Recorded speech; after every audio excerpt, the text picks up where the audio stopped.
man, because it's an odd theory in my head. I labeled it that way, right? That's all it's done, right? You label something, and then you ignore it for your own convenience because you're too lazy to apply your own logic, right? To apply and reason and go see and decide.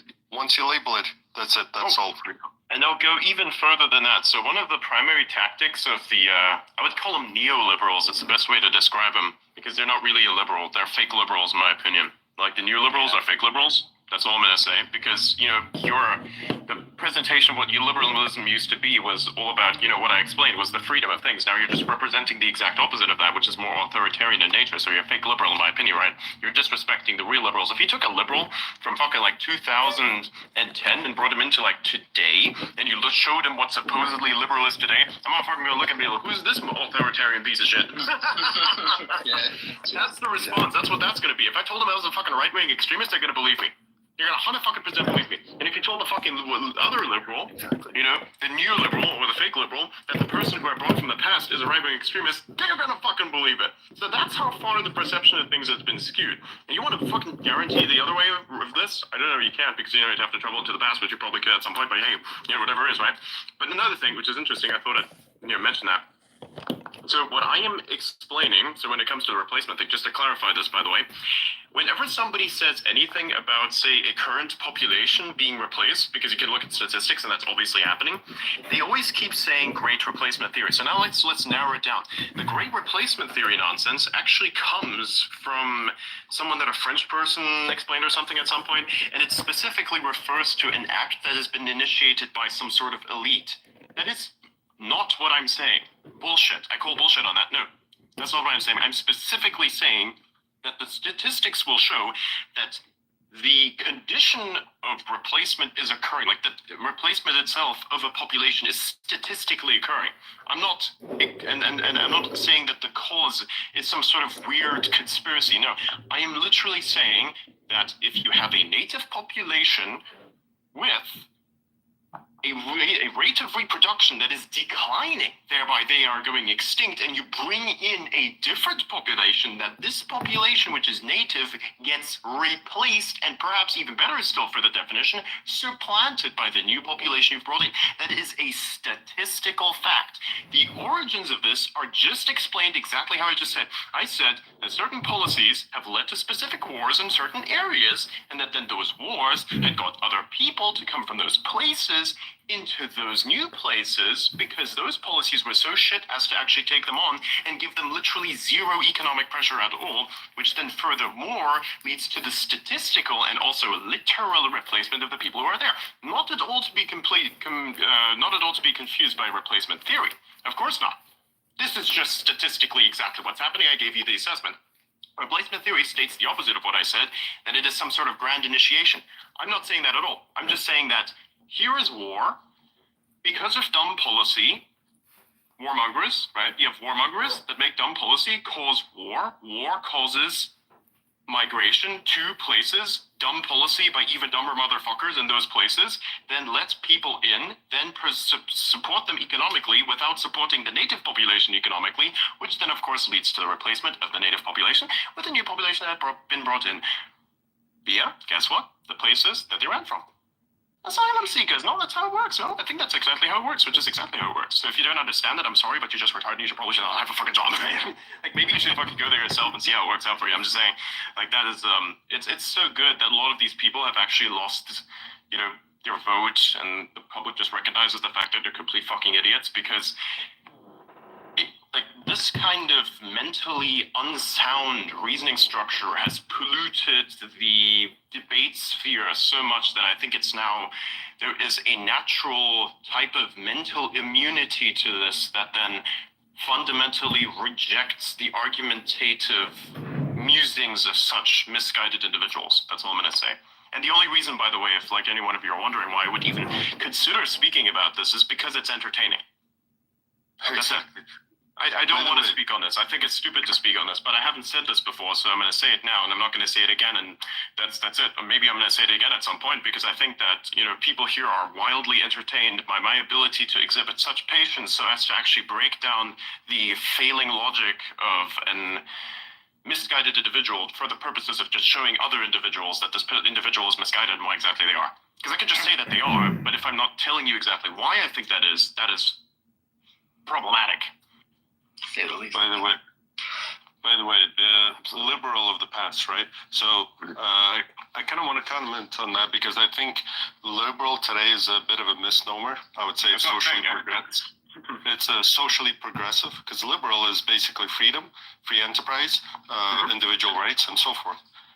Today, what liberals are called, they're actually socially progressive. Now, in order to be socially progressive, you got to be always progressing with change, pushing society to change, because otherwise, if you say, well, I like society to stay in this shape, then you're now socially conservative, trying to conserve that tradition of that year of society. So liberally progressive, there's no end to it. You're going to constantly try and change the society in a weird way, regardless what your policies are, regardless if they're become authoritarian or not, because that's anti what if it's a very free society, then socially progressives will be the ones that will start limiting speech and so forth. It's kind of funny, the conservatives effectively, they're trying to conserve certain liberal values of freedom of expression, free capitalized. So it's kind of hilarious when you think about it this way. That is crazy, yeah. The vibe shift really has led to the most unbelievably strange of outcomes. Before it was like preserving or conserving rather the form of things. And now it's all about, hey, we got this kind of stuff. We probably want to make sure that doesn't disappear because right now we kind of have a good thing going on. It's like an admission almost of, hey, that idea was actually kind of superior. So let's adopt more of that, which I think is kind of cool. So then you have actual, liberal and, conservative cooperation in a sense where now basically the liberals themselves, the enterprise liberals, are actually now the new conservatives to that extent, right? Yeah, but at least they're mislabeled as conservatives. They're not. They're actually the liberals, in my opinion. Yeah, it's kind of the synthesis of a new party, really. Mm-hmm. Kind of the best of both taken forward. And the liberals, quote unquote, really shot themselves in the foot the moment they turned against freedom of speech. Oh, yeah. Because it's really easy to see that that's the highway to the darkest path. 100%. The moment you're not free to say anything, that's, the next steps are very, very dark. Yes, exactly. So we're lucky that we have a platform where we can, have freedom of speech and have it defended.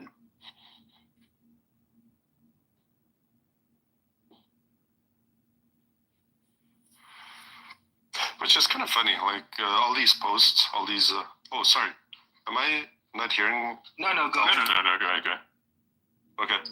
You're good. All these posts by the certain governmental, certain representatives that are like, oh my God, Elon interfered with a bill, with a process and so forth. Honestly, if 100 tweets derails your bill, there's something wrong with your bill. Because that's insanity. It's like, by shining a massive spotlight at something, if it melts away from the light, well, there's something wrong there, right? And even then, like, those posts, there's a problem in that many of them now say it was Elon that made that happen. No, it was people looking at something and saying, we don't want that something, so let's change it. That's it. It was the people. It is not one individual that was doing it. It was literally the people, because if it wasn't, then nothing would have happened, actually. Like, the representatives' phone lines literally blew up because, right, people were calling into the representatives saying, hey, we don't actually want this piece of shit. So that's their thing, right? That's apparently how it's supposed to work in American politics, right? Where the people decide what's supposed to happen next. So that's exactly what happened. And then so basically then to devalue and reduce the impact of the people's voice, the literal people that voted for you, by saying it just was one person, I think is not okay, is it? Like, why are the people, like, you voted, like, your representatives are making fun of you? What the fuck? Yeah, I mean, and there's actually Don't you value your voice? What the fuck, man? That's crazy. Yeah. There's a perfect example in this series of bills, right? Because I think, was it I don't know who pushed for it. I think Trump pushed for it. Let's remove the debt ceiling. And half the people all of a sudden, wait a minute, we don't want to do that either. So I think the final bill that got passed doesn't have the debt ceiling, right? So it's not that it was pushed to one direction because the way Elon wanted or Trump wanted, it's kind of, well, data, 1,100 pages is insane. Let's shrink it down, get to the core. And there was a bunch of discussion, and then they came to something they all voted for. Exactly. It must be so hard It's interesting that being an extreme leftist right now, because I'm seeing a lot of the posts from them, and there is so much dog bark with so little teeth, man. Some of it is like posts which are dogs bite, but those teeth are just dentures, and it's fucking insane. Yeah, I mean, it's mostly because they don't have anything left. With the popular vote lost, because extreme progressivism operates on the idea that they are the consensus makers and they represent the consensus. Being shown that they are no longer the consensus has broken their worldview, and they don't know what to do. Exactly.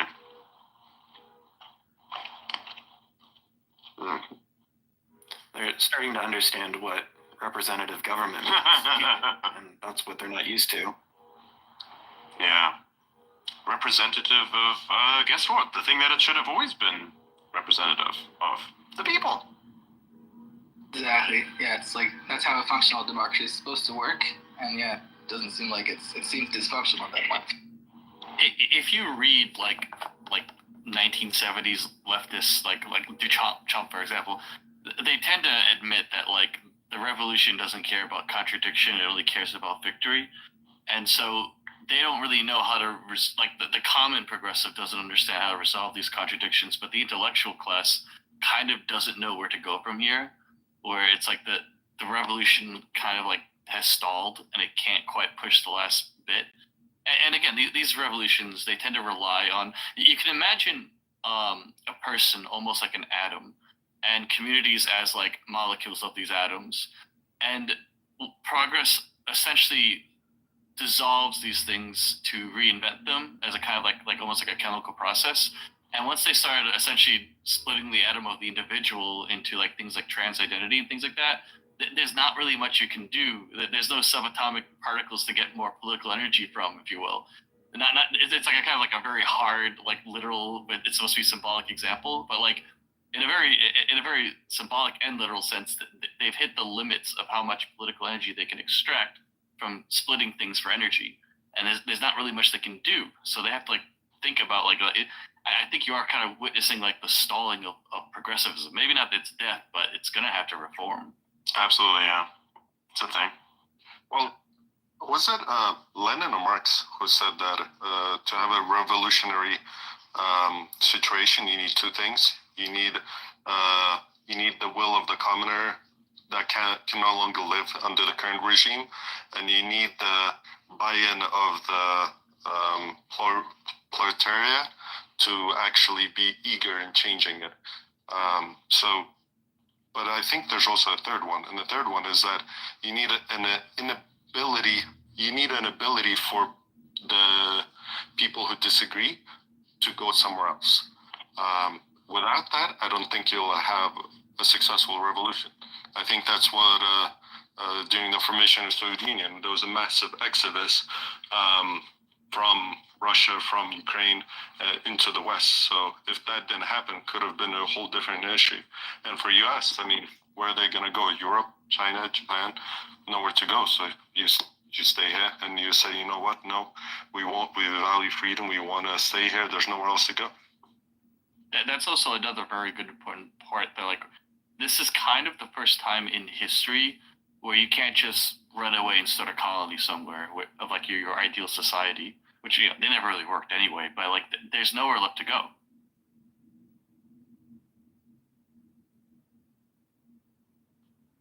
Until Mars, of course. Which is why I think that it's the policies that are in Europe are failing. Are not failing. They're continuing their steamroll, and I know there's a lot of pushback, like Adrian you said, but it's not the same as in US because everyone who can will say, you know what, I'll leave here. I'm going to go to US. I don't like these policies anymore, right? So you get that exodus of those who oppose. Yes. What do you guys So by the way, the national, just so like I have an understanding on the AFD thing, that I think people should understand in order to how to explain this. So if you would like the majority will require like over 50% of the vote. At the moment they have like I think 18.9 nationally percent or like about 20. What is it? Interesting, however, on this is the reason why they like as a party actually don't get as many votes as they do is because many of the other parties are just basically boycotting them. You see, it's very fucking interesting to see this, especially if you consider that the AFD leader, who is Alice Weidel, I think that's what she's called, is actually the most popular candidate for chancellor ahead of the election. So like, you know, you have the poll that's put out, where, you know, who would you vote for being the next chancellor? And this is like, it's just a, yeah. And you can see there who's leading actually in the percentage. So you have like, you know, Olaf Scholz is like 15%. You have like Friedrich Merz, who's like 20%. You have Robert Habeck, which is like 14%. And you have Alice Weidel, who's like 24%, right? So it's like basically in the lead there, right? And of course, you know, Olaf, Scholz is from the SPD, Merz is from CDU, and Habeck is from the Greens, and of course, you know, Alice Weidel is from AFD. So you can actually see what's happening is like very interesting. The potential of the AFD is actually limited by the parties themselves boycotting the AFD party itself, right? It's very interesting how that actually works out. In that sense, it's one way to define it. But yeah, fascinating. It's like what happened with what's called the National Front, whatever that's called, the AFD equivalent in France, where they basically pulled the opposing parties during the second round. They pulled certain candidates to not to splinter the vote. So it became that National Front or one other candidate instead of three other candidates. On one hand side, okay, well, that's a bit of trick gaming the system. But on the other side, though, I mean, if 30% vote for one way and 30% oppose it, I don't know. But yeah, it's definitely a weird system.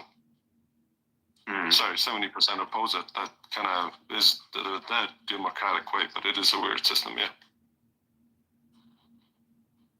Wild. Absolutely wild. I personally don't really understand why we collectively assume that democracy, particularly as it's currently existing, is just the best system by default. I'm not trying to say like people in general should not have input. I'm just trying to say it's realistically, if you just look at the whole thing pragmatically, it doesn't make any actual sense for a system of governance. Yeah, it prioritizes those who are popular rather than those who excel at leading, right? But it's what was it? Churchill used to say it's a worse system, but there's nothing better. I disagree with that on the basis that I think it's kind of a relic of the past. And I think that the voting system overall is kind of just symbolic of the fact that we have not been able to have better structured systems in the past, but now that we have better information technology, I think we do have better systems available to us. So what is a better system? I'm kind of confused if it's not some kind of representative of direct democracy. What's a better system? I'm not exactly wanting to outline holistically what a better system would look like, but I just my main quip here is that like if every single person's vote is equal, this obviously assumes a lot of things, right? The average person voting, what does it even mean? They who knows how educated that they are? I mean, I'm sure you all know Socrates' general critique of democracy, but I guess if I was just to kind of glint on like something resembling what I think is more necessary, maybe something that actually gauges the relative education or interest of the people involved, maybe something that opens up more communication rights to certain people, like, just average people who actually want to have a voice, and then, gauge maybe people's participation in these things. I don't know. I think there's ways to be more selective. I think that just giving one person one vote is sensible only in a society that is working backwards or working from the state of not having the amount of information technology we have today, which is deeply underutilized. Yeah, so I thought about this a lot. The problem with going away from one person, one vote is the fact that whatever that system, it creates structured unfairness that can be gamed or dictated by whoever, right? So it can be used. It's in what's called, in theory it should be good, but in practice it's not. And then the other side of it is, so instead of doing that, one possible way of allowing a quasi system is basically say, okay, well, one person, one vote, but then half of the tax dollars from every individual, that person gets to allocate it, choose to allocate it to a person to manage it, right? I don't know if that kind of makes sense, but something where like at least a portion of the income of the government is chosen by the people, and right, so obviously people that earn more and pay more tax, they'll select different people to manage half of their governmental income, I guess, and funnel it to programs. This way, you could end up in having a better Yes, that's also true. allocation. Great point. Another big thing issue I take up with this is that we're not addressing issues. You know, people don't even really educate themselves on issues. They're just presented these people, and what these people mean is fairly ambiguous, right? Checkbox, it's this person, I vaguely know their face and name, whatever. That's actually a big part of most elections, is just, do people know the name? That tends to be a huge deciding factor. Yes. But yeah, I think if there was a way to more focus, maybe keep the one vote, one person thing, but more focus on issues of policy positions. Maybe focus more on what people's actual opinions are, right? Like, instead of this abstract thing of just this person who may or may not represent my beliefs. Well, the other side of it is, instead of looking at the system holistically, just look at individual parts of it and move as much government down closer to the people as possible, right? And I think the US does this very well in terms of the federalized nature of state governments, where the states are actually quite empowered in US in determining their own future. The federal government got too big. It got to get shrunk back. A lot got to go back to the states, and push it down as much as possible all the way to cities, counties, and I think you'll have a lot more structured fairness that way. And if you also have a lot more options, right? If you don't like your direct area and you're like, okay, well, I live among people that decide differently, I can go to a different city, and that's the beauty of it. But we remain within the same core structure of our government, same core language, rules, economy, and so forth. I mean, just the fact that something like X exists, to me, speaks to the greater potential we have with communication technologies. I mean, you could even structure some kind of a voting system around maybe the way that X works, in a sense. I feel like I can almost picture this. Would not be that hard to make, but just it's like, it's such a slow system. There's so many things that could be corrected, that could be reallocated. And it's just like no one's thinking about it. No one's thinking about it because we are simply just compliant in it. Yeah. One more point about what's called, for example, the bill. The bill, continuing resolution, has budget allocations for certain things. Well, I think every congressman should get a vote based on how much revenue his district generates in tax and government revenue, and that's what you vote with. You don't vote with your dollar; you just vote what you want to allocate it to, and your name got to surface where you send your money, right? Because if you're just voting for this bill, well, yeah, but I liked 80% of it, but I hated 20. Well, then don't vote for the 20 with your money. Allocate it to the provisions you want. I think it should be more like that. Yeah, that does make sense. Kind of like a provisional distribution instead of the politician. I think it's also important to just devalue the influence of the government in general. I mean, that's sort of the intent of the American system, I think, is to have the free market and the people do the improvement and let it get sorted out on that level rather than have it enforced by some top-down authority.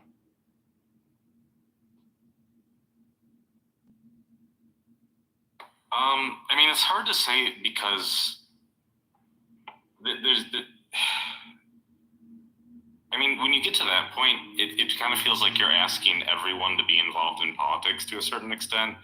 And I just don't think, you know, that your average Joe off the street has the time, has the energy to be fully invested in the entire sphere of politics and what gets. Well, you don't have to be. It's all about the source of information. The average Joe can never be like. That's why we have specialists for this, and specialists ought to be servants and cater to. The moo is not the specialist. So, like, say for instance, with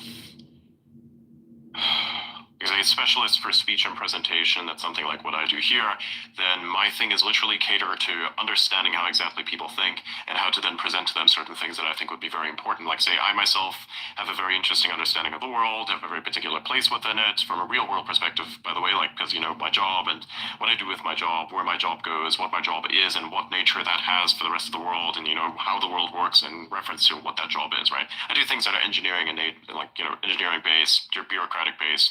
Like, these kinds of things are something where if you have a good understanding of that, that reflects reality a lot more accurately than, say, the majority of people would understand reality to be, you know, so you have a better understanding of it. So in this case, you need specialists that do something like that then, say, for instance, present things on a show that then allow other people to make their own opinions out of it, because they do have the reasoning still, because, hey, instead of being entertained by watching some irrelevant simulation of personal drama that is completely unrealistic, like, instead of watching that slop, maybe you should attend spaces like these or like various other types of things in order to educate yourself as to what's actually happening in the world, right?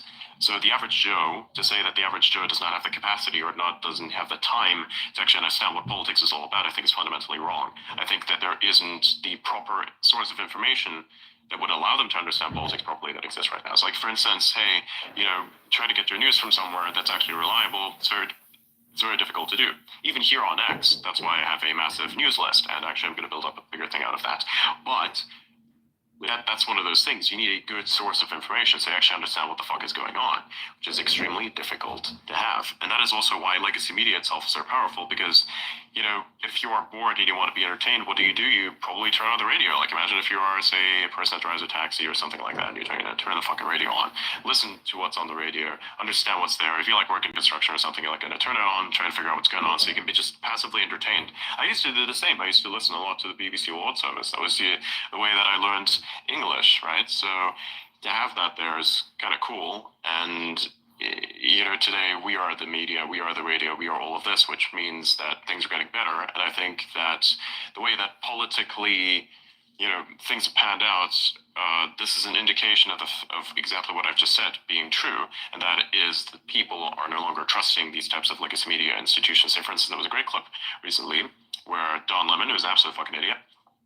decided, hey, I'm going to spread some propaganda about Elon Musk, as you do, and went on the street there somewhere, tried to, like, you know, basically signal to some random ass individual, and that guy straight up told him, I don't know what you're talking about. I'm not sure what this is supposed to be. What do you mean? Like, what is this? And it says, oh, here, all these sites are saying it here, Insider, Business Insider, this people, you know, not a serious publication, all of this, all of that. And it's like, no, man, we don't trust it anymore. The common man doesn't trust it anymore. We own the media now. And the fucking shock on Don Lemon's face was like, yes, motherfucker, wake up. Yeah, The fact that you're on the street here trying to spread propaganda to the fellow man is because you fucked yourself because you didn't understand that exact concept. Do you not see? You lemoned your career. Hilarious, by the way. His career as a lemon turned out to be a lemon. That's what I'm saying. That's Mark. funny. Now, I feel like, you know, when careers fail and such, but seriously, in this case, if you spread nonsensical propaganda and are an asshole to people just because they don't represent your strangely misguided ideology, does not mean, like, bruh, if you do something like that, you deserve to not have a career in that. You're not supposed to have that. You're not supposed to do that. You're not supposed to misguide people. It's fucking disgusting. At some point, there is a shift. It's just how the world seems to work somehow. Because you can lie to people enough until eventually they see the truth and snap. Because people don't like being betrayed. You know? They don't like being stabbed in the back. Especially when they realize that everything that's been told to them is a fucking lie. I do agree with you that I think a lot of people are becoming aware that the current systems in place are basically designed to lie to them. But I still have this kind of lingering feeling that we don't exactly know yet how to replace these systems. Because Yeah, we do. What are you talking about? Well, I am the replacement. Right. not exactly. I am the replacement right now. I am the media. I'm worse than the media. I'm like actually more mimetic. I get billions of views a year. I can't say the same for a news network in America. Right, but here's the thing: is the culture itself is kind of still built around these at a core mimetic level. You can't. It's like there would basically be a gaping hole left open if you really. Not really. No, if it's already kind of dead. The only reason why anyone pays attention to it is because all the government propaganda has to come from somewhere. So, like, literally, that was the reason when COVID, for instance, was a thing. The only reason why I would watch the news was to understand what propaganda was coming out next and which laws are going to fuck me in which ways and how I was supposed to deal with it. That was the only reason why I'd watch it. The only reason why I look at legacy media is to understand what propaganda is coming out next, because where do people go? Exactly. So, I would have partially agreed if you brought up the topics of like, well, these outlets used to pay journalists to go do thorough research and so forth, but then look at Tucker Carlson, right? Effectively, whatever video Tucker Carlson puts out is going to be really interesting, really detailed, or a really great interview. Same with Joe Rogan. I'm sure they're not doing a lot of reporting, but for that, you got a bunch of other people that periodically, if something happens, like go search the spaces and look who's talking about what. Even Mario, for example, right? Just follow him, get your news that way. But it's more granular. You get to choose, and if you keep getting misled by a person, stop following him, follow another person, right? So, exactly. Again, though, there's on this website in particular, you must realize there's a bazillion different perspectives, all going in different ways. And yes, they're a lot more fleshed out. They're a lot more nuanced. But still, making the transition to this media, which it's already transitioned. It's finished. What's that? It's already transitioned. It's finished. It's over. Nobody cares. The only reason why somebody cares is, again, for the government propaganda. Either you're lost and you really don't understand what's going on, and you still rely on that for it to be your source of information, then you're just listening to it for the sake of understanding what propaganda is coming out next. If there's an official announcement by, say, the White House, then you have a thing that's called a press release, because they're not going to release it to you, they're going to release it to the press. Or maybe they do a live stream, at which point the press asks questions, and then you are actually the journalist instead of the journalist is asking questions. That's how that ends. Even when it comes to like a Senate hearing, there is still a live stream that all of us can like peer over and understand and then post about after the fact. Probably even with much more accuracy than people inside of legacy media. And actually, here's the thing. I want people out there, if there's anybody here that's listening that breaks down, say, Senate hearings or something like that, hit me up. I'd like to understand whether or not you're actually doing something like that, because to have a detailed write-up and have like sections as to what happened here, and this and this and that during the Senate hearing, that would be really great. By the way, the thing which you have to like keep in mind, on X.com, if you were to like take the live stream video and where you were to upload it in the text, so like for instance, when you just put it as a video, which is the post, right? You can't really, so if you put it out there, what you can do is you can actually write into the text timestamps, but it has to be like with the video itself, not linked to the video. It has to be the video itself. You have to post the video, and then in the post text, you just basically put timestamps with whatever happened at this exact timestamp. But you can actually have the whole thing be broken down from that level. Or maybe if you're like a person who removes silences or something like that, that kind of stuff. It's very valuable. If you have something like that, I think it would be actually very good. And, I'm not sure exactly the legality of that is, but hey, you figure it out. If you do something like that, hit me up. I want to know whether or not you're doing something like that, so I can know where I can get my sources from if I were to say, hey, I want to understand what's going on in this specific, hearing. So yes, if you have something like that, if you do something like that, hit me up so I know where to look for it. See, there you go. So you need something like that. for instance, right? So that then immediately replaces the need for something like legacy media instantly, because you get the full story, not the half story. You get the full story, and you get a detailed breakdown. You get to look for whatever is relevant to you. Yeah. By the way, Adrian, do you want the full 11-minute thing, or do you want me to make a couple clips out of it from that community space thing? I think we can do the full 11-minute, but you can also make clips out of it if you'd like and post in the community. Could be good for advertising revenue.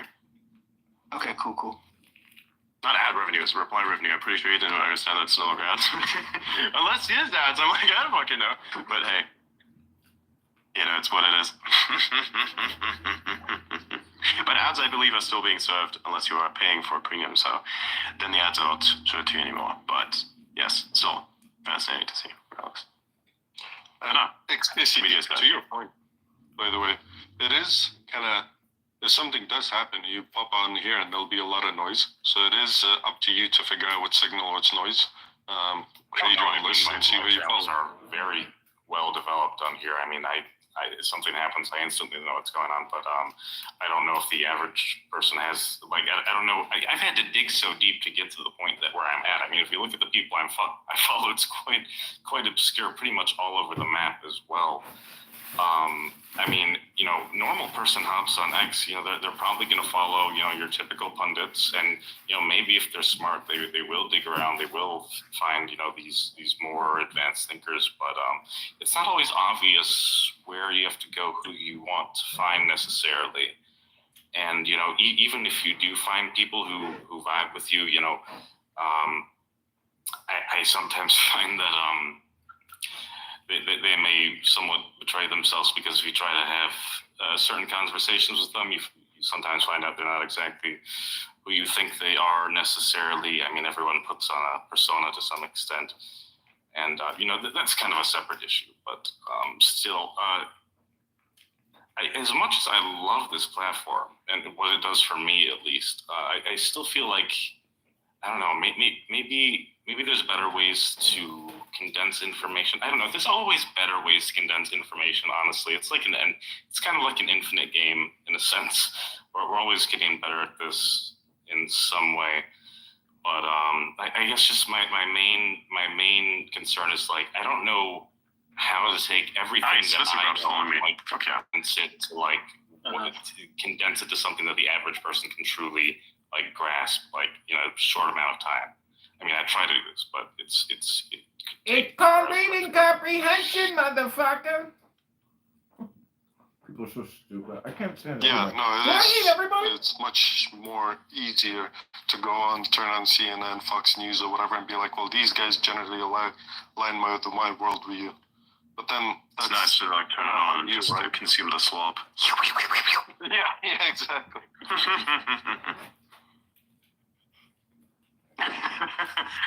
I mean, yeah, it's exactly like that to a certain extent. Even with I think all these weird legacy media places are strange somehow, because they say stuff that's just bullshit in some way. Remember the one time in 2020 where a bunch of reporters sat there and they looked at this post, the weird finance rage bait posts where it's here you have 100 billion and then you still have this and this left over. You remember those weird rage bait dog shit posts that kept circulating on the platform? Yeah, they looked at it and completely missed the math. And I'm like, are you guys, you're supposed to be reporters and you don't know basic fucking math? What? That was in 2020, by the way. Insane. I will say, however, there's I think the focus on culture is completely irrelevant. It is the focus on when it comes to the transition from legacy media to actual new media now. Culture is a factor that is almost completely irrelevant, I think. And here's what's really relevant. This is the thing that nobody talks about. Everybody misses. Can you name this one thing? Can you name this one thing that everybody misses? One thing. Can anybody tell me what's missing from new media that legacy media has? It's one thing, and that's the only thing that makes legacy media still worth something. What is that? Talking head? No. What is that? Advertising. Name their sources more, I guess, maybe. You're getting closer. What is it? Perceived authority, maybe? Although that is a good point, but it's still not the major thing that they have. Like, what do they? Nobody else can have. Advertising, bitch. Institutional connections. Closer. Access to your television? No, access to the White House. Media Getting of closer. record. Wait, say again, Tom? Media of record. No, not really. Well, we're getting closer. Wait.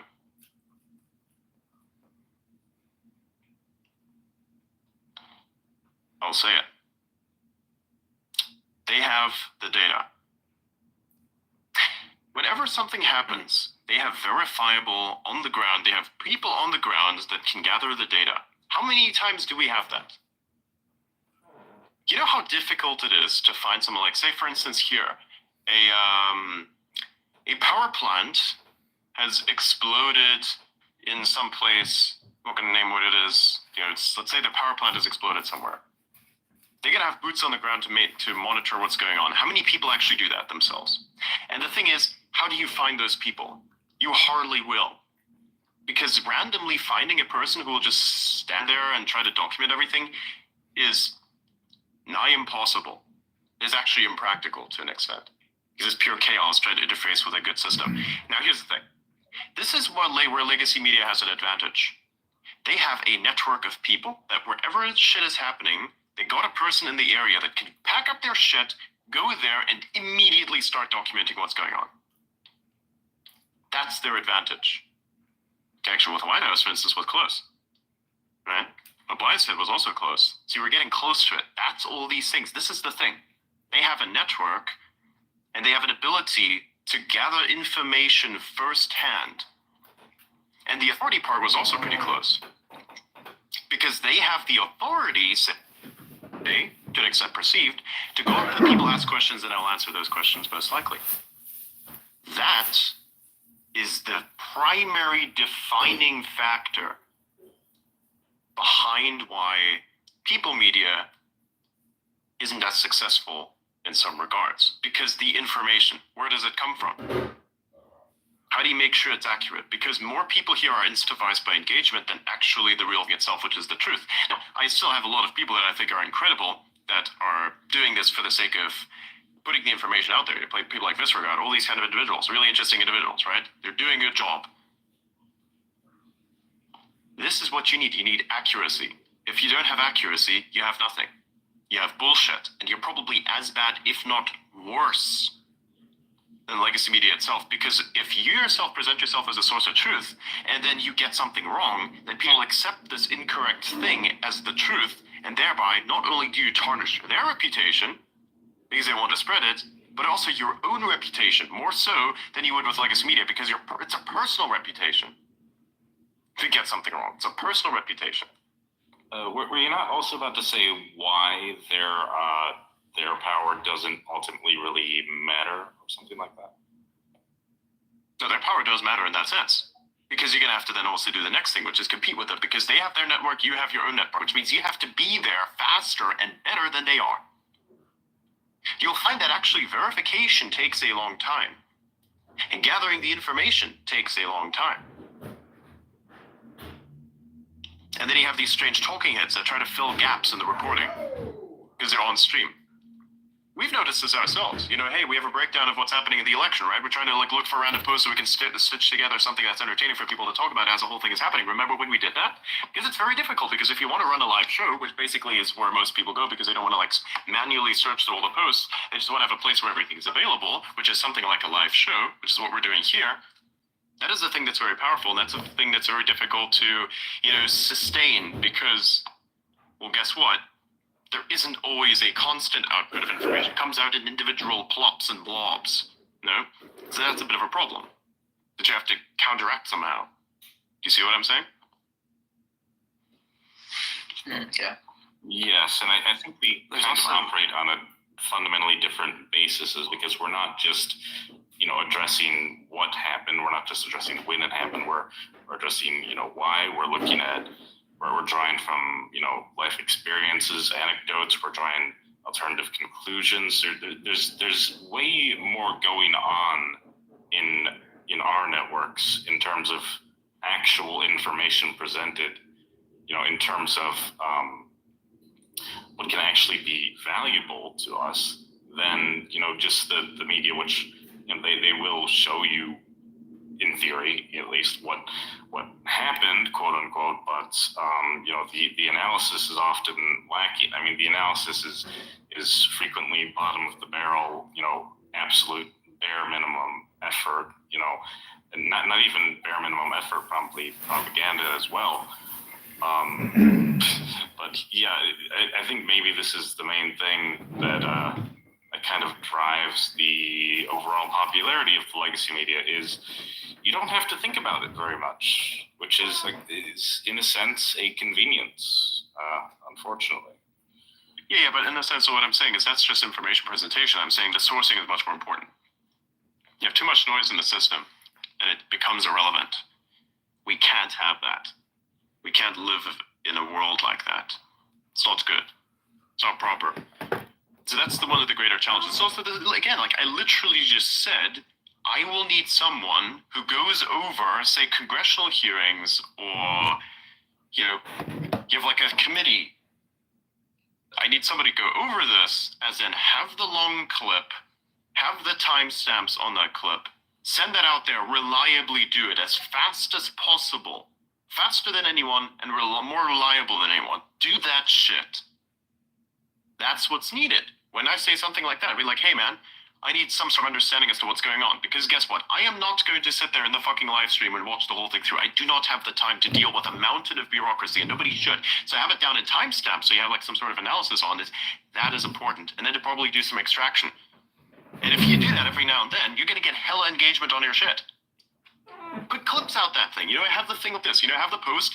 Here's the full video. Here's the timestamps. Here are the individual clips as to what's going on. And you can even quote post those individual replies to the fucking post itself that then allow you to even filter the impressions down into that. To define more about it. You become your own info source. This is Elon always trying to get people to do free shit. We need that shit. But you know what's problematic about that? Is it's difficult. That's one. And it's not something that you would like doing for free unless you have a hobby for that. So that's going to be one of the major problems. Again, the info sourcing, even for something like that, where it's just presented to you, it's given to you for free. You can have it. It's right there. You turn it to something else, analyze it, get the text out of it. Why don't you do it? Fucking do it. I would do it, but I'm not a fucking political page. I don't report on things like this. I did news reporting for a while just to test out whether or not it works, and it fucking does. And people, you can do it. You won't like be the person who's known for doing that. You can fucking do it.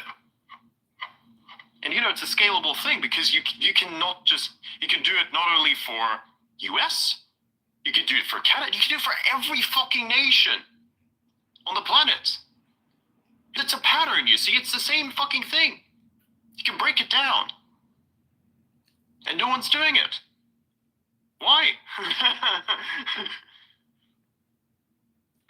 That's the problem. That's what I'm saying. This is the information problem.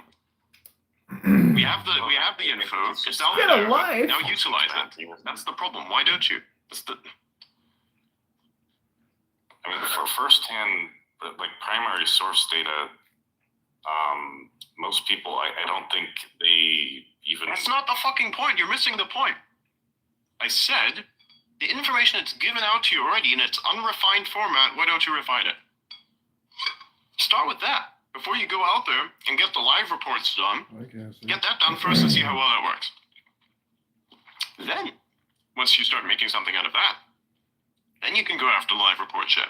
And hell, you don't even have to do that immediately either, because the transition part is going to be you debunking the bullshit that the legacy media institution said on that live report. Likewise. So you basically just want like a translator for the main things that are happening within the systems of government. No. Refiner. A specifically stated refinement. You have the long ass fucking format, 3-4 hour video. In that certain topics were mentioned. Cut out all the silences, they're not fucking needed. Including the introductory part. All the stuff that matters. Keep it. Then timestamp that bitch. Segment that shit. And write shit about the segments. The most important stuff that people should be caring about. For instance, you don't have to go through every single aspect of the fucking 1,500-page bill, although you should, of course. You have to extract the stuff that's actually in it that's going to really, really matter to you and see how it all works out. That's what the Doge account, for instance, did, which was really good. Remember, they posted a breakdown. This, that's in there. That shit, that's what you fucking need. That's what's needed right now. There's a huge demand for this. The person who does that shit on a regular, reliable, and accurate basis is going to have an insane fucking amount of engagement. And recognition, man. Fuck. You can do it.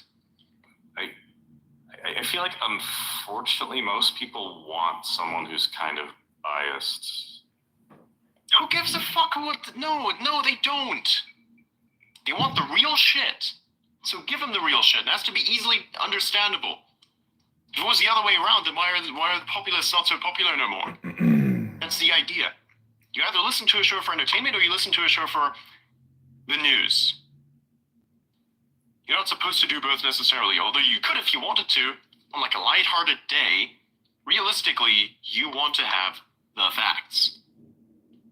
Boom, power plant exploded. Okay, power plant exploded, we know that. Why did it explode? Who's involved? Who's dead? Who's not dead? Who's injured? Who's not injured? How many people? Facts. Who, what, where, when, why, and how? Any investigation almost comes with bias, right? Because you got to make certain assumptions, and that is